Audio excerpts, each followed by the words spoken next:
자, 여러분 반갑습니다. 오늘의 영상은 곧 있을 기말고사를 대비할 수 있도록 우리가 그 중간고사 이후에 했던 수업들의 내용을 간단하게 조금 요약을 한번 해보고자 합니다.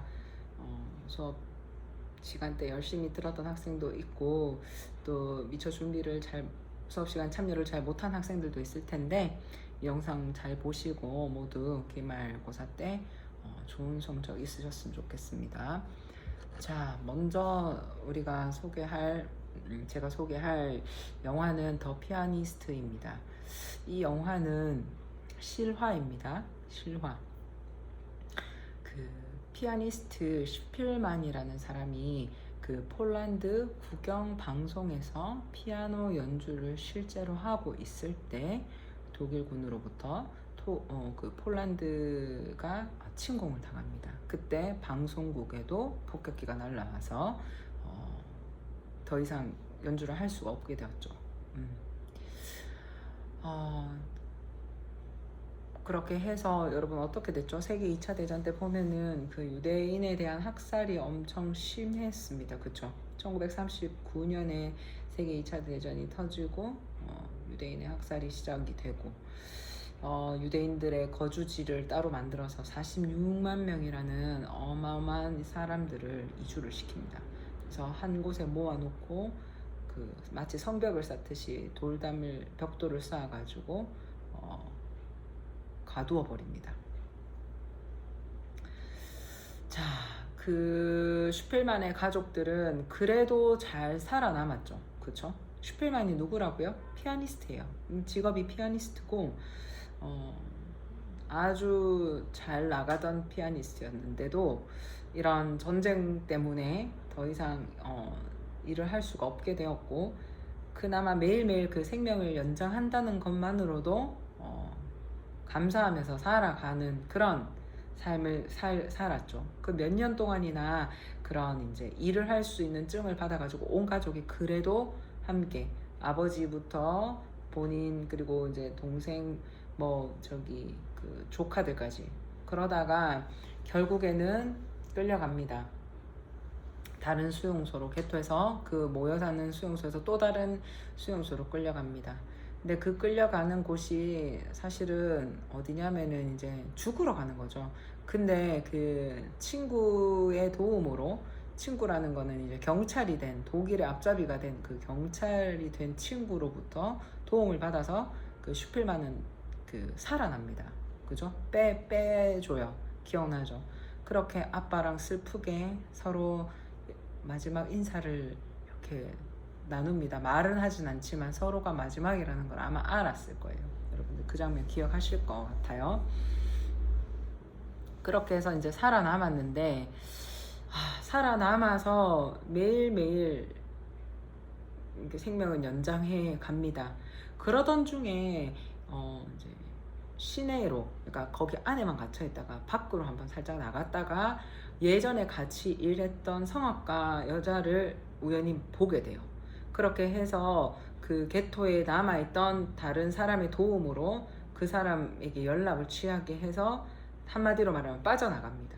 빠져나가서 그 성악가를 찾아가요. 그 여자 성악가를 찾아가서 이제 이분들은 알고 봤더니 그죠, 그런 폴란드인이지만 유대계 폴란드인들을 도와주는 되게 착한 부부였던 것 같아요. 그래서 이제 슈펠만을 도와서 은신처를 마련해주고 이 사람이 살아갈 수 있도록 해줍니다. 그러다가 또 장소로 옮기게 되고 또 도와주기로 했던 사람이 중간에 음식을 갖다 주지 않아서 거의 영양실조로 죽을 뻔하기도 하고 결국에는 또 어떤 사람의 도움까지 받아요. 옛날 잠시 만났던 그 여자친구라고 해야 되나요? 도로타라는 여자친구 집까지 가게 됩니다. 그렇게 해서 그래도 좋은 사람들을 만나서 생명을 연장하던 중에 진짜 이제 그러다가 어떤 독일 여자한테 한번 걸려가지고 집도 쫓겨나고 그러다가 몰래 숨어 살다가 그 집에 있는 뭔지도 모르는 깡통에 뭐를 까먹으려고 통을 치다가 어떻게 됐죠? 통이 떨어지면서 그 호젠펠트라는 독일 장교에게 발각이 됩니다. 그렇죠? 그래서 그 독일 장교가 거기를 간 이유는 거기 피아노가 있는데 거기 피아노를 한 번씩 치러 가던 집이었던 거예요. 그런 중에 거기에 숨어 있던 슈필만을 만나게 되었고, 독일 장교는 바로 죽여버릴 수도 있었지만 여기서 뭐 하냐고, 그래서 뭐 이거 먹으려고 뭐 하다가 뭐 이상한 어눌하게 말을 하니까 당신 직업이 뭐냐고 물었을 때 뭐라 그랬죠? 피아니스트라고 얘기해요. 몇 년간 피아노를 쳐보지도 못했고 피아노란 자기 신이 피아니스트라는 것을 생각할 수 없을 정도로 하루하루의 삶이 지옥 같았을 그 슈필만에게 그래도 직업이 뭐냐고 물었을 때 피아니스트라고 말하는 그 장면에서 우리들이 참 많은 것을 좀 공감할 수가 있었어요. 그래서 이제 피아노를 한번 쳐보라고 호젠펠트 장교가 말을 합니다. 근데 그 굳어있는 손, 더러운 손, 한 번도 피아노를 몇 년간 쳐보지 않았던 그 손으로 쇼팽의 에튜드를 칩니다. 쇼팽의 발라드를 쳐요. 쇼팽의 음악을 칩니다. 그렇게 했을 때 어떻게 됐죠? 그 독일 장교의 마음을 녹여버립니다. 그런 어떻게 보면은 폴란드인이고 유대인이고 독일 장교면은 인간으로 그 독일 장교는 이 사람을 볼 수 없는 상황이에요. 전쟁 중이기 때문에. 그런데 더 이런 뭐랄까 음악을 통해서 이 사람을 예술가로 인정해주고 이 사람을 도와주게 됩니다. 음악의 힘이라는 거는 바로 이런 것 같아요. 자신의 신분, 환경, 이런 권력, 돈, 명예가 중요한 게 아니라 사람의 마음을 움직이게 하는 것은 말이 아닌 것 같아요. 그래서 이 사람이 연주를 듣고 그 호젠펠트가 한 번씩 와서 음식을 갖다 줘요. 그리고는 그럽니다. 이제 소련군이 다 여기 왔다고, 며칠만 조금만 더 기다려라, 너네 곧 해방된다고. 그렇게 해서 이제 음식을 마지막으로 갖다 주고 너무 추워하니까 어떻게 하죠? 코트까지 벗어줍니다. 그래가지고 코트까지 입고 결국에는 소련군이 와서 이제 나치가 이제 철수가 되고 이제 전쟁이 끝이 납니다. 전쟁이 끝이 나고 다시 슈필만은 피아니스트로 다시 이제 방송국에서 일을 하게 되고, 그리고 그 호젠펠트는 어떻게 됐죠? 이제 그 호젠펠트가 어떤 그 남자를 만났는데 그 사람도 음악을 하는 사람이었던지라 슈필만을 안다고 그에게 나를 좀 전해달라고 얘기를 했는데, 그 말을 이미 전하고 나서 그 장소를 가봤더니 이미 그 자리는 아무 이제 사람을 찾을 수가 없게 된 거예요.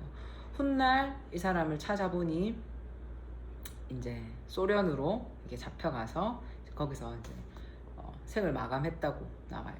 그리고 알고 봤더니 호젠펠트는 유대인을 많이 도와줬던 또 인물 중에 하나로 밝혀졌죠. 네, 이렇게 우리가 한 피아니스트의 인생이 담긴 그 세계 2차 대전을 통해서 이 사람의 삶과 기구한 삶과 그런 예술가로서의 삶을 이렇게 우리가 엿볼 수가 있었고, 음악이라는 것이 사람들의 마음에 어떠한 감동을 주고 변화를 주는지도 우리가 한번 살펴보았습니다. 제가 이것을 이야기하면서 겉들어 봤던 작곡가가 누가 있었죠? 쇼팽이 있었죠. 쇼팽도 마찬가지입니다. 쇼팽은 폴란드를 대표하는 작곡가이자 정말 피아노의 시인이라고 할 만큼 거의 피아노만을 위해 작곡을 했던 작곡가예요. 단 4곡을 제외하고. 그 중에 하나는 첼로를 위한 곡이고, 그 중에 3곡은 첼로, 그 중에 한 곡은 가곡이었어요. 그 외에는 다 피아노 곡이에요. 폴란드 바르샤바 출신이고 어릴 적부터 너무너무 영재였고 부모님이 또 게이신 분이고 해서 폴란드에서 프랑스로 유학을 보냅니다. 그러는 중에 소련의 침공으로 또 폴란드는 이렇게 그냥 러시아의 이런 이제 그 국가가 되는 거죠. 이게 러시아의 뭐 식민지처럼 이렇게 된 거예요. 그렇기 때문에 유학을 나가 있던 쇼팽은 쉽게 자신의 나라로 돌아갈 수가 없는 거예요. 부모님이 너무 위독해지셔가지고 이제 그 나라를 돌아가고 싶다고 그렇게 이야기를 했음에도 불구하고 그 러시아 정부에다가 편지를 썼음에도 불구하고 어떻게 됐죠? 부모님의 장례식에도 못 가게 됩니다. 안 된다고. 왜냐하면 이미 쇼팽은 너무나 유명해진 사람이었기 때문에 쇼팽이 폴란드로 돌아가서 폴란드 국민들을 선동해가지고 봉기라도 일으키면 본인들이 머리가 아프니까 쇼팽이 폴란드로 돌아가는 것을 금합니다. 그래서 못 가요. 쇼팽은 그리고 어릴 적부터 일찌감치 폐결핵을 앓았기 때문에 자신이 일찍 죽을 거라는 것도 알았나 봐요. 그래서 자신이 죽으면 자신의 시신이라도 폴란드에 묻히게 해달라고 했지만 그것도 안 된다고 해요. 그래서 이제 쇼팽이 그러면 죽으면 심장만이라도 내 나라에 묻히게 해달라고 해서 그렇게 해주기로 한 거예요. 그래가지고 쇼팽의 시신은 파리에 있고 쇼팽의 심장은 폴란드 바르샤바에 묻혔어요. 그만큼 한 인간이 우리가 봤을 때에는 정말 너무나 뛰어나고 훌륭하고 그런 작곡가였지만 그것도 맞지만 참 인생의 굴곡진 이런 삶을 통해서 그는 행복했을까? 우리는 그의 작품을 통해서 정말 좋은 연주도 들을 수 있고 너무너무 감사하고 행복한데 그의 인생을 엿보았을 때는 마치 정말 이거는 영화보다 더 영화 같은 삶을 살았던 것 같아서 한편으로는 뭉클하고 좀 숙연해지기까지 했던 것 같습니다. 그렇게 해서 우리가 두 피아니스트를 봤어요. 둘 다 이거는 실화를 바탕으로 한 영화지만은 어쨌든 슈필만이라는 세계 2차 대전을 통해서 기관 운명을 살았던 기관 삶을 살았던 슈필만과 그리고 그 한 100년 전 쇼팽이라는 작곡가이자 피아니스트의 그런 또 삶과 또 음악 예술가의 그런 인생을 우리가 좀 엿볼 수 있었습니다. 그런 쇼팽을 기리기 위해서 1927년에 쇼팽 국제 피아노 콩쿠르라는 것이 열립니다. 이거는 폴란드 바르샤바에서 개최되고요. 피아노 콩쿠르 쇼팽 연구소에서 주관합니다. 피아노 콩쿠르는 쇼팽 연구소, 피아노 콩쿠르 쇼팽 연구소에서 이 콩쿠르를 주관합니다. 세계에서 가장 오래된 단일 음악 콩쿠르이고요. 단일 음악이라는 거는 무슨 콩쿠르 하면은 분야가 피아노도 있을 수 있고 첼로도 있을 수 있고 바이올린도 있을 수 있는데 쇼팽 국제 피아노 콩쿠르는 피아노만 한다는 뜻이에요. 그래서 세계에서 가장 오래된 단일 음악 콩쿠르이고 1927년에 이게 시작이 됩니다. 그렇게 해서 5년마다 한 번씩 개최가 돼요. 이거는 당연히 쇼팽 콩쿠르이기 때문에 쇼팽의 음악만으로 이 쇼팽의 작품만 연주가 돼요. 비디오 영상에서부터 영상 예선부터 해서 본선의 1차, 2차, 3차 파이널 진출까지 해서 아주 엄격한 그런 이제 그 컴페티션을 거쳐가지고 우승자를 가려냅니다. 이거는 5년에 한 번씩 열리고 쇼팽의 기일인 10월 17일을 전후로 해서 3주간 열립니다. 2015년에 정말 큰 일이 있었죠. 우리나라 피아니스트 조성진 피아니스트가 우승을 합니다. 우리나라의 정말 K-드라마, K-팝 이런 진짜 우리나라에서 나오는 것들은 정말 외국에서 참 인기가 많은데 이 쇼팽 콩쿠르에 우승했던 조성진 님을 기점으로 해서 K-클래식에도 강세를 보여요. 그래서 지금도 많은 젊은 연주자들이 이렇게 좋은 연주와 그런 기량을 뽐내면서 정말 큰 콩쿠르, 정말 좋은 연주회에서 두각을 나타내고 있습니다. 그렇게 해서 쇼팽 콩쿠르까지 우리가 한번 살펴보았습니다. 더 피아니스트 영화에서부터 쇼팽, 그리고 쇼팽 음악 콩쿠르, 쇼팽 국제 피아노 콩쿠르까지 살펴보았습니다. 네. 그리고 하나만 더 이야기를 하자면은 그런 이제 슈펠만이 전쟁이 끝난 후에도 계속 음악적 활동을 하거든요. 영화의 마지막에도 보면은 협연하는 장면에서 끝이 나는데 그 뒤에 이제 도시의 죽음이라는 자서전을 썼어요. 도시의 죽음이라는 자서전을 썼는데 이게 이제 전쟁의 관점 때문에 공산주의 정권에서 검열을 당해가지고 이 책을 더 이상 이게 발매하지를 못해요. 그러다가 이제 아주 후에 1988년에 피아니스트라는 제목으로 다시 출판을 합니다. 1988년에 피아니스트라는 제목으로 다시 책을 출판을 하고 2002년에 여러분 로만 폴란스키라는 감독 아시죠? 로만 폴란스키 감독이 이거를 2002년에 영화로 만들었어요. 네, 여기까지 알고 있으면 좋을 것 같습니다. 자, 그 다음에 두 번째로 또 볼 영화는 뭐였죠? 이거 다음에 봤던 영화 기억나요? 피아니스트의 전설이었어요. 피아니스트의 전설. 이거는 원제목은 The Legend of 1900예요. 왜 그렇죠? 왜죠? 여기 주인공의 이름이 1900였잖아요. 왜 1900예요?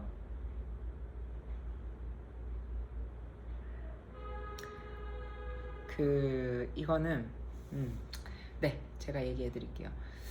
이 친구는 이 1900는 배에서 태어났어요. 부모님이 누군지 몰라요. 작은 박스에 아이를 넣어놓고 피아노 위에 올려놨는데 배가 그 버지니아호라는 큰 배인데 유럽과 미국을 오가는 여객선이었어요. 그 1900년 딱 새해에 이 배가 이제 뉴욕에 도착을 했고 이제 어떤 흑인이 일하는 흑인이 그런 이제 호화 객실을 막 이렇게 뒤적이면서 뭐 누가 떨어뜨려 놓은 건 없나 싶어가지고 이렇게 막 찾던 중에 이 아이를 발견을 하죠. 그래서 이제 거기서 막 이렇게 험한 일을 하는 이제 노동자들이 막 놀립니다. 누가 뭐 버려놓은 애를 뭐 글도 모르고 어떤 네가 뭐 키운다고 뭐 이름은 뭘로 할 건데 하고 이제 막 사람들이 막 이렇게 야유를 하고 놀려댑니다. 그러던 중에 번뜩이는 아이디어로 그래 오늘이 1900년도의 시작이근데 새해 첫날이니까 이 아이 이름을 1900으로 한다고. 그 앞에 뭐 많이 붙잖아요. 그렇지만 그래서 1900년도 1월 1일에 이 아이를 찾아서 양부가 이름을 1900라고 이제 붙여준 거죠. 이 영화는 어떤 영화죠? 여러분 기억나세요? 어떤 영화일까요? 그런 이제 유럽에서 미국을 간다는 것 자체가 돈이 많은 사람들은 뭐 호화롭게 여행을 가는 거고 또 어떤 정말 중산층들은 한번 잘 살아보겠다고 미국 가면 돈 많이 벌 수 있다. 그래서 우리 한번 열심히 살아보자 해가지고 새 인생을 출발하기 위해서 가는 그런 배예요. 근데 그 배를 또 이제 타고 이렇게 가는 사람들 중에는 여러 부류가 지금 제가 말씀드렸던 대로 있겠지만 근데 여기에서 근데 저는 그 시대에 이런 사람들 참 대단한 것 같아요. 배가 아무리 크고 튼튼해도 가라앉을 수도 있고 이런 천재지변에 의해서 어떤 일이 벌어질지도 모르는데 어쨌든 그 우리 옛날에 타이타닉 이런 것도 봤잖아요. 근데 이제 이 배에서 이런 호화 여객선 버지니아호에서 태어나서 평생 바다 위에서 이제 살아온 천재 피아니스트의 이야기입니다. 이 영화는 음악은 여러분 제가 말씀드렸죠. 엔니오 모리코네가 음악 감독이었어요. 네, 이 영화를 통해서 우리가 어떤 것을 우리가 느낄 수 있었어요? 가만히 생각을 해보면 첫 장면에서는 1900가 나오는 게 아니에요. 어떤 젊은 미국 남자가 악기사를 찾아가서 자신의 트럼펫을 팝니다. 정말 헐값으로 팔고 돌아가려고 하다가 트럼펫을 한 번 더 불어보자고 해서 불었는데 그 음악이 마침 그 악기사 할아버지가 오늘 그날 뭔가 들어봤던 드럼직한 음악이라서 자신이 레코드를 틀어요. 이거 같은 음악이지. 그래서 맥스가 너무 놀래요. 그 친구 이름 맥스거든요. 이거 너 이 음악 어떻게, 이 피아니스트 누구야? 하면서 이제 이게 노인이 물어봅니다. 말해도 믿지 않을 건데 하면서 그러면서 이야기를 풀어나가요. 결국에 예전 이제 과거에 돌아가면 아까 말했듯이 그렇게 해서 아이는 태어나서 흑인의 양부를 통해 사랑을 많이 받고 그렇게 환경은 안 좋지만 거기서 살아납니다. 행복하게 살아요. 그러던 중에 일하다가 그 양부가 죽게 됩니다. 죽게 되고 혼자 남은 1900는 출입 금지 구역을 들어가서 저기 무도회장 안에 있는 피아노를 봅니다. 그러다가 그 피아노를 사람들이 다 자러 간 사이에 몰래 가서 쳐요. 그러다가 어떻게 되죠? 사람들에게 발각이 되죠. 그러면서 자연스럽게 1900는 피아니스트, 그 배의 전속 피아니스트가 돼요. 너무 피아노를 잘 치니까 이제 사람들이 너무 좋아합니다. 좋아하고 배를 타고 내리고 타고 내리고 하던 사람들도 시간이 오래되고 하니까 이제 이게 입에 입소문이 난 거죠. 입소문이 나서 어떻게 돼요? 나중에는 이런 진짜 뭔가 되게 재즈계의 거의 대부라고 할 수 있는 젤리 몰턴이라는 사람이 와서 한번 붙자 그럽니다. 그죠? 기억나요? 배틀을 한번 하자고. 배틀을 하자고 해서 어떻게 돼요? 처음 배틀에서는 캐롤을 쳐요. 흑인 그 아저씨는 엄청난 곡을 막 치는데 되게 뭔가 싱겁게 캐럴을 쳐요. 젤리 몰턴 아저씨는 두 번째에서도 되게 또 즉흥 곡을 멋있게 쳐요. 그때 1900은 어떻게 해요? 그거랑 똑같이 쳐요. 그냥 모방을 해요. 그 천재 피아니스트라고 하기에는 좀 부끄럽죠. 근데 이제 세 번째 어떻게 합니까? 정말 불이 나게 칩니다. 그렇게 해서 첫 번째 대결에서 그 젤리 모턴이 담배를 딱 그 피아노 위에 올려놓고 이 재가 떨어지기 직전까지 쳤던 거 기억나요? 그거를 모방을 해서 친구한테 담배 달라 그래가지고 그 담배에 그냥 불을 붙이지 않은 담배를 올려놓고 정말 광란의 피아노를 막 치잖아요. 그러니까 현이 피아노의 그 줄이 엄청 달구어져 있었을 거 아니에요. 빨리 많이 쳤으니까. 그래서 그 담배를 가지고 피아노 그 현의 줄에다가 딱 대서 이 불을 붙여가지고 그 흑인 피아니스트에게 줍니다. 난 담배 못 피니까 네가 피라고. 그렇게 해서 어떻게 돼요? 승자는 당연히 1900가 되겠죠. 많은 유혹이 있었어요. 이렇게 내려라, 배에서 내려서 네가 피아니스트로 활동하면 진짜 돈도 많이 벌 거고 너를 좋아하는 사람들도 많을 거야. 맥스가 끊임없이 얘기를 하는데도 안 내리죠. 그러던 중에 배에서 자신이 좋아하게 된 여인을 보게 됩니다. 그 여인은 다름 아닌 몇 년 전에 이탈리안 아저씨 한 명과 우연히 이야기를 하게 되는데 그 사람이 이야기하던 딸이 바로 이 딸이라는 것을 직감하게 됩니다. 이 아저씨도 큰 농장에서 일을 하는데 거기 밖을 한 번도 나가본 적이 없는데 자신의 자녀들이 다 죽고 와이프도 죽고 그렇게 해서 힘들게 살다가 이 남은 막내딸을 생각하면서 힘을 내서 그 어둠에 그 갇혀있는 삶에서 내가 한번 빠져나와 보자 라고 마음을 먹고 이렇게 새 삶을 살아보고자 이렇게 이제 미국으로 넘어온 거예요. 그렇게 해서 살게 되었고 이 몇 년 후에 이 1900는 이 여인과 우연히 이야기를 이제 하게 되면서 이 여인이 그때 이탈리안 이민자의 딸이라는 걸 알게 되는 거예요.